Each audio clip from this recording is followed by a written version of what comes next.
This is my spoiler Guardians of the Galaxy Volume 3 review. I just got out the theaters and we are going to do a review of this movie straight off the bat. This movie is a 100% banger. So this movie goes into the backstory of Rocket and it shows you how he came to be and his history with the villain of this movie. And it's beautiful. It is touching to see the heartbreak of Rocket and his friends and the loss of his friends. You know, this is a spoiler review, so you already know the deal. So let's get into it. From the beginning, we straight up see Adam Warlock coming after Rocket, and he is hired by the villain and he's coming for Rocket. So the thing is, Adam Warlock's mom pretty much is being hired to use Adam. So he's pretty much a pawn right now being used and he's being bossed around. So he doesn't really know 100% how to be mature. He knows he has duties to do, but you do see the childishness of Adam Warlock of just being born and getting to know the world and shit. Not necessarily stupid, but you see how he's just being born. So he is quite being controlled. Anyways, he straight up comes after Rocket, and Nebula still has a connection to Gamora and she's being hired. So this is the new Gamora. And we do get a very, very big conflict of her and Peter as he is very emotional of losing her, the Gamora from Endgame who was killed, and this is the Gamora of the past. So she's quite different and she's still her aggressive, more serious self who does not give a fuck. She wants to get out of here and get what she wants. So she's a Ravager right now, and she's being hired by Nebula to help the team. So we do see her go back and forth with Quill, and she has very big beef with Quill throughout the movie. And she kind of hates him because she thinks that her old self pretty much never had that connection to him, and she never wants to. So we see her and him go back and forth. But throughout the movie, you do see her not necessarily gain a reconnection to Quill, but learn to ease up around him, but not necessarily reconnect intimately, if you know what I mean. So we do see a reference to Doctor Strange because there is a beast or creature in this film who uses the teleportation, as we call a sling ring. The sling ring allows you to teleport into different areas. That's what they call it. So we see a beast in this movie using that device that Doctor Strange uses to get to other places. Like, they call it a sling ring. So I see a beast in that movie and they're using that that device. And I wonder who they got it from, because that sling ring teleportation is from Earth. Now, the case with that would probably be maybe Doctor Strange linked it to an alien or something. Maybe they have connections to outer space beings, but I did see a Doctor Strange reference to that, but it's not too important for the rest of the movie. But you know, it's hints of different characters having connections to, you know, the rest of the universe.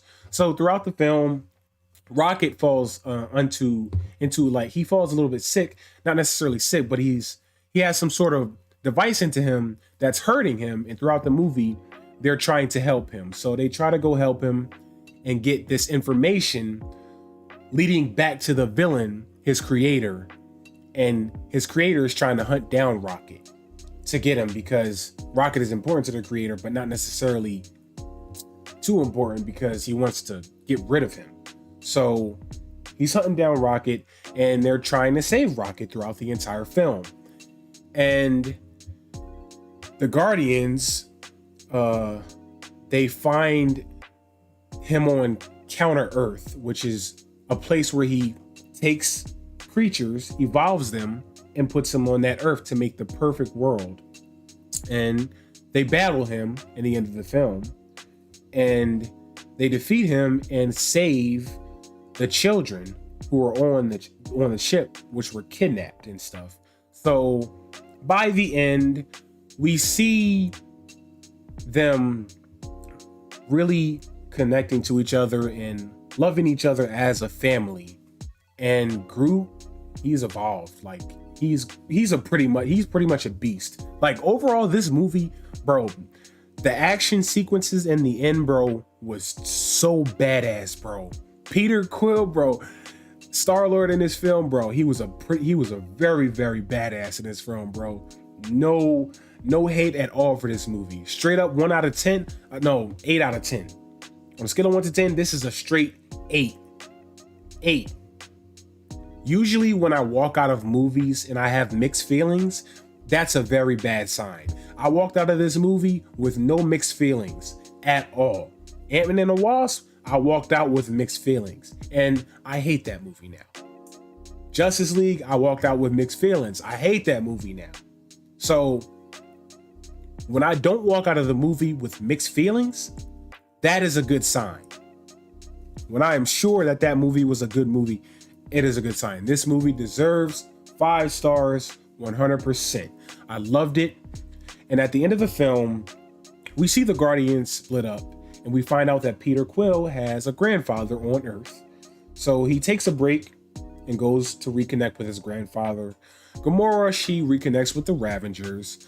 Groot, and at the end of the film, Groot becomes a part of the new Guardians of the Galaxy, which Peter makes Rocket the new leader of the Guardians of the Galaxy, which consists of Groot, Adam Warlock, Rocket, and these other 2 characters, and Cosmo, and the guy who took Yondu's place. And Drax, well, Drax stays on this planet with Nebula to run the new society that they have from the kids. They rescued the kids who were on the villain ship, and they're now maintaining this and starting this new place with Nebula being the leader, because she never had that family. So we see the Guardians split up, doing things that's best for them and finding themselves. And Mantis, she goes off to do the things that she wants to do. She's always been told what to do by the Guardians and being by Ego's side. So she just goes off to do what she wants to do. So overall, this movie is great. We do not see the relationship of Gamora and Quill happen. So yeah, that's over with. Gamora does not have that connection with Quill, but we do see her ease up a bit in a way of being friends and working together as a team. But we don't see that reconnection. It's over for Gamora and Quill. They've parted ways, and Quill is kind of still stressing about it, but he's maintaining himself. So as for the end credits scene, I did not get anything important in the end credit scene. We only got one end credit scene, and it was with Rocket doing a new mission with the new Guardians, and it was just a short clip. And then at the second end credit scene, we just get a clip of Quill talking to his grandfather and them getting to know each other, him getting on his grandfather's nerves and shit. You know how Peter is.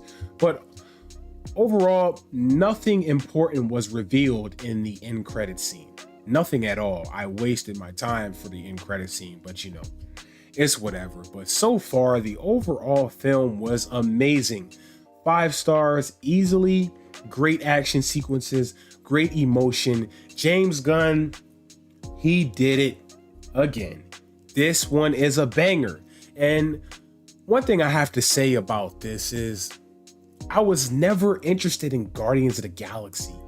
Like, I never had interest in this until I realized the MCU was connected. So when I first saw the Guardians of the Galaxy, I'm like, you know what? Let me just watch this and check it out. And it turned out to be good. Like, this was a movie I was completely uninterested in, and then I watched it and it was good. Then I saw the second one. It was good. Guardians of the Galaxy 3. You know, the crazy thing is I walked in with the same energy, like, is this going to be corny? I mean, I have to watch it now because at this time, I'm already invested in the MCU. I already know I got to watch this shit, but I still walked in with the same energy for the Guardians of the Galaxy, like, I hope this is good. Bam! This shit is amazing. So Guardians of the Galaxy is the movie that you don't expect to be good, but it's actually good. So that's what I like about this whole trilogy. Is I walked in like, oh my goodness, let's see what happens, and it's amazing. So this is 100% a good movie. If anybody has anything bad to say about this, they're just talking shit. This is an amazing movie. It definitely is touching to see Rocket's history and him finding out who he really is and connecting to his real species and realizing that he actually is a raccoon. So like, comment, and subscribe. Let me know if you've seen this already. Do you like Guardians of the Galaxy 3? What's bad about it? What's great about it? What's your thoughts? If you've seen it, let me know how you liked it. I loved it so far. James Gunn, this is a banger. Marvel, this is a banger. Way better than Ant-Man 3, Quantumania. Way better. Anyways, like, comment, subscribe. You know what it is. I'll see y'all later.